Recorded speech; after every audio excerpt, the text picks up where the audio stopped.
А сега ще ви представим семейството на Биляна Малинова, ландшафтен архитект, глинарят Мартин Варсано и двама им сина Данаил и Азриел. Заповядайте. Между другото, този чуден звук, според мен, от... Засъдил се е точно до вратата. Искаш ли да ти дам? Да, се Айде. Ето го! Извадихме ряпата.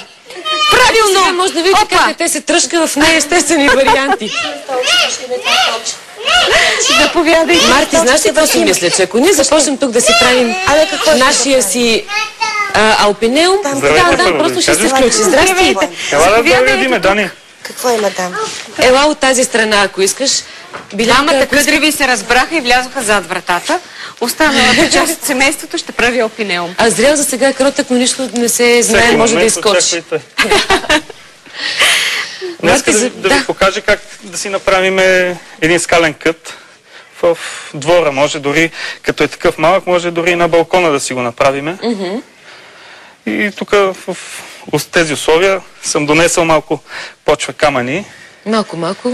За да направим нещо импровизирано, да се покаже основните неща, които това, което много ни впечатли, е, че си донесъл засаждане билки или поне част от тези неща, които... Всичките ли са билки? Това е хубавото, нали? По това се различава скалния кът и алпинеума, нали? Като по-научному. Тоест искаш да кажеш, че това не е алпинеум, както си мислех. Алпинеума предполага да е, нали, къс скала с растения, с камъни и растенията, които се срещат само, както каза Биляна, високо в планината. Алпинеум с планински растения. Докато скалния кът може да си направим от каквито искаме растения, камъни, почва, вода и така нататък. Значи, научно погледнато, аз къщи имам 3 скални къта. Държа да уточня заради историята. А ние ще направим нещо съвсем по-ново, като ползваме чубрица, градински чай. Ето тук един лук.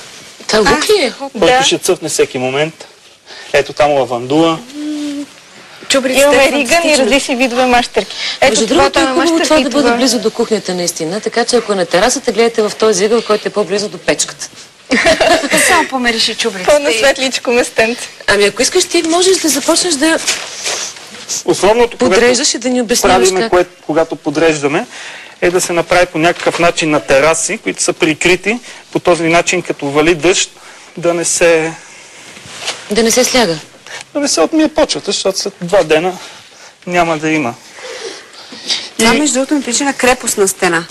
Идеята е така да го задържи почвата, че да може и да се засажда растение. Хубаво да работите с лопатка, нали? Да не пипате така почвата, но... Що ни каза да си донесе моята синичката? Знаеш как употребяване се иска? И самата подредба на камъка, това си е вече изкуство. Нали, как ще се подредат. Нали, идеята е да не седат просто разхвърляни камъни, а да имат някаква хармония. Бам! Здрасти, Дан. Искаш ли да се включиш в скалния кът? Да. Може да го направите също като миниатюрен пейзаж с камъни. И са някой връх, някаква планина, някаква долина. Когато работите с камък и земя, това е...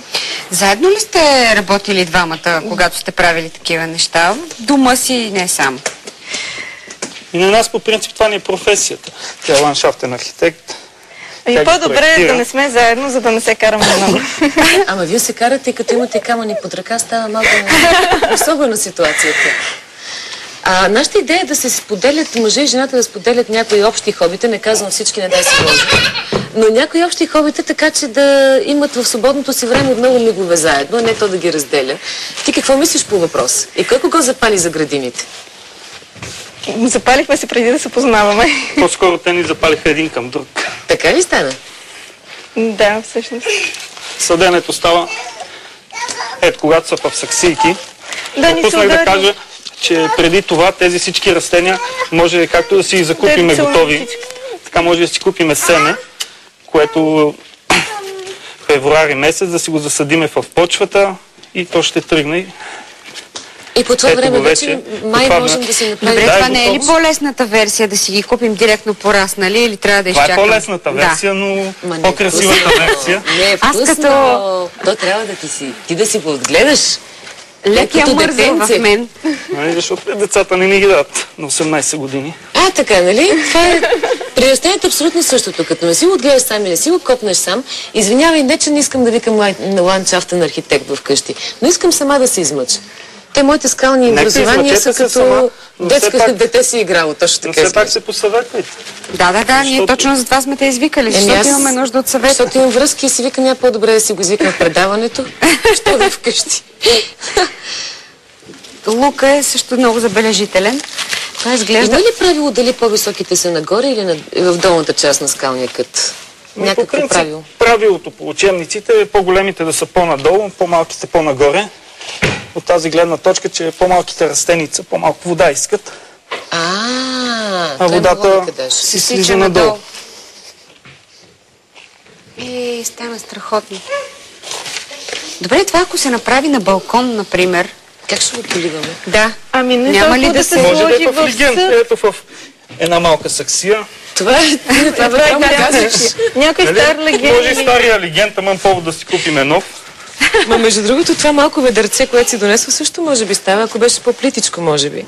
Продават саксии, които са такива разляти. Да. И в тях спокойно може да се направи едно миниатюрно скално кътче и с каквито билки искат. Мащърка или риган, или дори декоративен лук. Изисква ли се южен балкон за тази цел? Аз си мисля, че тези билки общо взето си искат слънчици. Всичките искат светлина. Важното е да не е на северен. Това, което разполагаме сега, ако ни е северен балкон, ни не мога смениме, ще изберем растения, които стават за сянка. Ти можеш да ни предложиш как да си пусне мъх по северния балкон и ще бъде много красиво. Много красиво. А самия легенд, понеже... Ой, извинявам се, това не е легенд, това беше саксия. Да. Виждам, че има едни дупки отдолу. Това е защото е специално за тази цел. Всички саксии си има дупки отдолу. Добре, ако имаме един обикновен легенд, трябва да му пробием вероятно. По този начин. Да. Моля ви, като вдигне саксийката, в долната част има дупчици. Ето дръж легена да го простреля. Долната част на легена трябва да си направите дупки, ако решите това да бъде на балкона. И освен това едно дренажче вътре с малко филц. След като има дупки, камъни като дренажи, такива филци или чекъл, или камъни, където събереме от около. Къщата да има един слой, за да не се съдържа водата. Там да може да излиза по-лесно. Този слой къде се слага? Отдолу?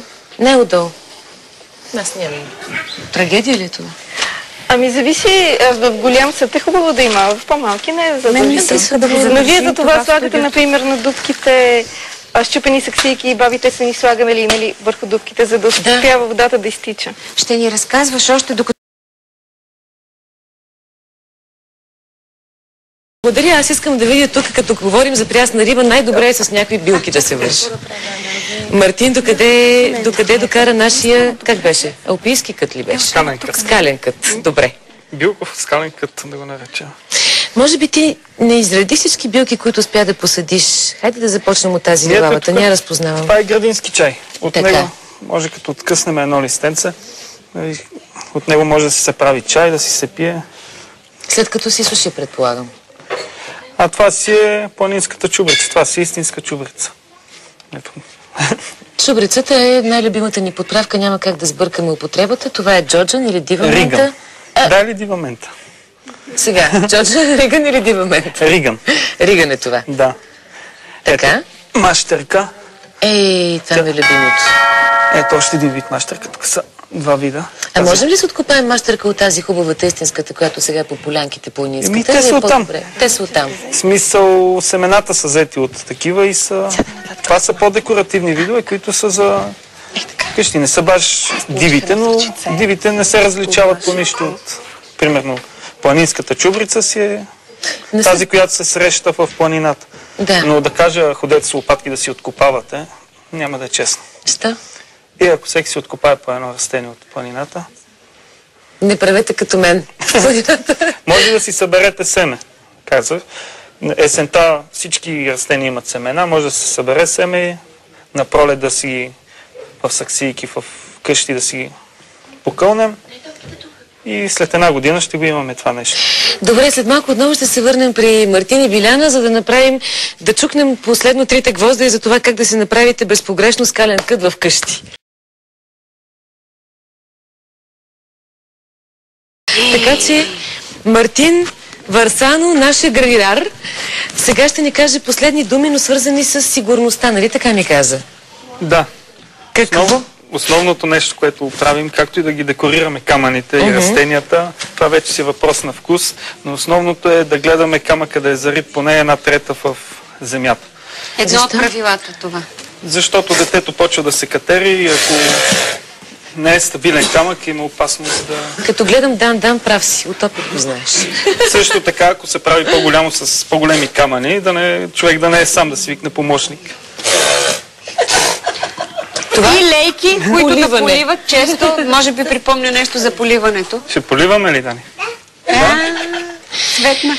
Ще дадете ли пак на гости и какви идеи можете да ни дадете? Идваме, щом казвате. Мисля, че следващия път може да дойде с по-голямо ведро. Искам да кажа само, че пред BTV най-вероятно ще дадат 2 тира. Ако Мартин Варсано решил да ни покаже какво можем да направим в градината, той ще го направи с размах. Изключително сме впечатлени от това дело. Стана много бързо, много красиво и съм абсолютно убедена, че ще се пробвам да направя нещо в един леген на балкона, тъй като градина и вас и нямам.